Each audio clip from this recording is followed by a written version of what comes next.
నేను చెప్పినట్టుగా ఒక దార్శనికులు, 4 దశాబ్దాల సుదీర్ఘ అనుభవం, ఎన్నో ఒడిదుడుకులను ఎదుర్కొన్న తెలుగుదేశం జాతీయ పార్టీ అధ్యక్షులు శ్రీ నారా చంద్రబాబు నాయుడు గారికి నా హృదయపూర్వక నమస్కారం.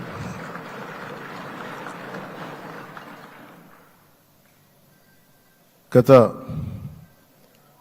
దశాబ్ద కాలంలో రాష్ట్ర విభజన జరిగినప్పటి నుంచి ఆంధ్ర రాష్ట్ర ప్రజలు నలిగిపోతున్నారు. గత 5 సంవత్సరాలుగా మరి రాష్ట్రంలోని విపత్కర పరిస్థితులు తెలుసు. మనందరం సమిష్టిగా పోరాటం చేసి కలిసికట్టుగా ఉండి అద్భుతమైన మెజారిటీలతోటి 164 శాసనసభ స్థానాలని ఎన్డీఏ కూటమి దక్కించుకుంది. అద్భుతమైన విజయం. 21 పార్లమెంట్ సభ్యుల్ని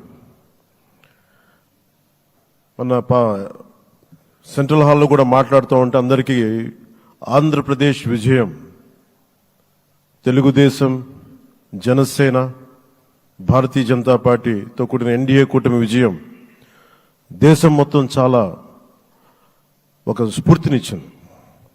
ప్రతి ఒక్కరి విజయాన్ని వారి రాష్ట్రాల్లో ఎలా దీన్ని ముందుకు తీసుకెళ్లాలి, ఒక్క ఓటు చీలకుండా అలయన్స్ అంటే ఎలా ఉండాలి అనేది మన ఆంధ్ర ప్రాంత ప్రజలు, మన ఆంధ్ర రాష్ట్ర ప్రజలు మనందరం కలిసి కట్టుగా చూపించాం. 2021 మార్చి 14న ఇప్పటం సభలో నేను ఒకటే తెలియజేసుకున్నాను, ఆ ప్రభుత్వ వ్యతిరేక ఓటుని చీలనివ్వను. ఆ మాట మీద ఉన్నాం, ఆ మాట మీద నిలబడ్డాం. ఒడిదుడుకులు ఎదుర్కొన్నాం, తగ్గాం, కానీ నిలబడ్డాం. ప్రజల నమ్మకాన్ని పెంచాం. అద్భుతమైన మెజారిటీతో ఈ రోజున మనం ప్రభుత్వాన్ని స్థాపిస్తున్నాం. చాలా మాటలు ఇచ్చాం. పొద్దున కూడా జనసేన లెజిస్లేటివ్ పార్టీ మీటింగ్లో నాయకుడిగా ఎన్నుకున్న సందర్భంలో మాట్లాడుతూ మనం చాలా మాటలు ఇచ్చాం.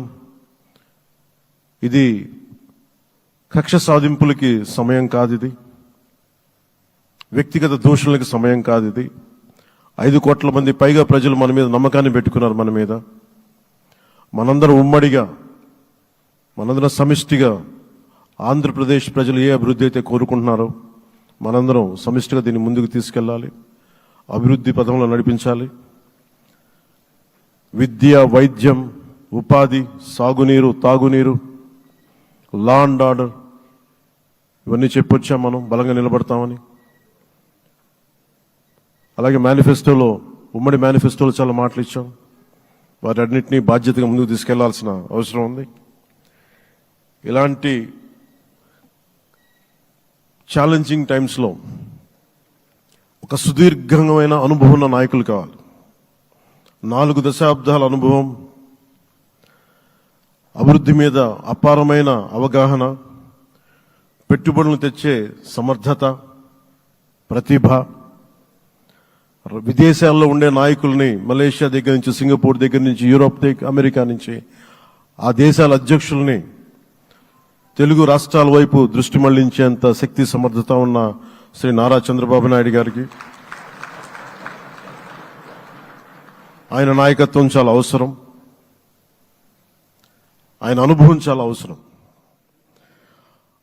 అలాంటి అపారమైన అనుభవం ఉన్న వ్యక్తిని, అనుభవం ఒకటే కాదు, ధైర్యశాలి. ఈ రోజుకి నాకు ఒకటే గుర్తుంటుంది. మన తాడేపల్లిగూడెం సభలో చెప్పాను, చాలా క్లేమోర్ మైన్స్ పేలిపోతే, జీప్ ఎగిరిపోయి కింద పడితే చొక్కా దులుపుకొని ఆయన మళ్ళీ వచ్చి రాజకీయం చేసిన వ్యక్తి. ఈ రోజున సైబరాబాద్ ఉంది అంటే అది శ్రీ చంద్రబాబు నాయుడు గారి దార్శనికత. అలాంటి వ్యక్తి, ఆయన అనుభవం ఈ రోజున 2024 ఆంధ్రప్రదేశ్కి ఎన్డీఏ కూటమి తరపు నుంచి ముఖ్యమంత్రి అభ్యర్థిగా శ్రీ నారా చంద్రబాబు నాయుడు గారి పేరుని జనసేన పార్టీ పక్షాన నుంచి మేము బలపరుస్తున్నాం.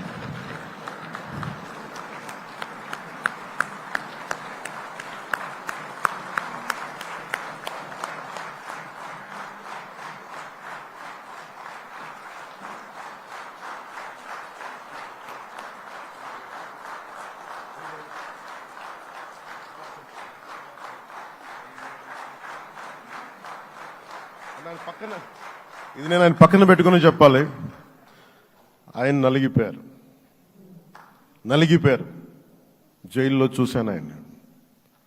పాపం భువనేశ్వర్ గారి బాధను చూశాను. నేను అనుకున్నాను